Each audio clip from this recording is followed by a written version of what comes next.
اختتمت يوم السبت 17 غشت فعاليات الدورة السادسة للمهرجان الدولي البحري لمدينة الرباط، والذي انطلق منذ 13 من الشهر الجاري بمشاركة حوالي 700 رياضي ورياضية من جنسيات مختلفة.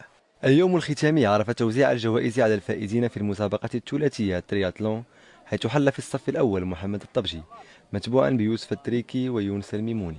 الحمد لله في السباق عن جد راسخه كما شفتوا، وكل شيء لازم مزيان، والحمد لله تنشكر المنظم وتنشكركم انتم ايضا، والحمد لله على كل حال. الألعاب الثلاثية الترياتلون والتي برمجت في اليوم الأخير للمهرجان البحري الدولي للرباط تجمع بين ثلاث رياضات في مسابقة واحدة بشكل متواصل، وهي السباحة وسباق الدراجات والعدو. ففي صنف السباحة جاء في الرتبة الأولى المشارك خليل بولعمان. فزنا بسباق السباحة الأمس، كان بشكل سهل، واليوم حاولنا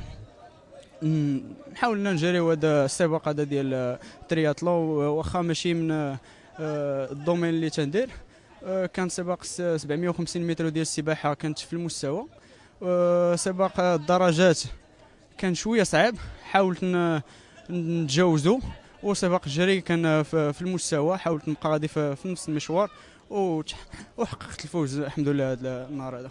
الدورة السادسة للمهرجان الدولي البحري للرباط تميزت بإجراء مسابقات في رياضات الزوارق الشراعية وقوارب الكاياك والتجديف والألواح الشرائية، إلى جانب مسابقات الألعاب الثلاثية وكرة القدم الشاطئية، حيث سعت إلى التعريف بالرياضات البحرية وتقريبها من عموم المواطنين.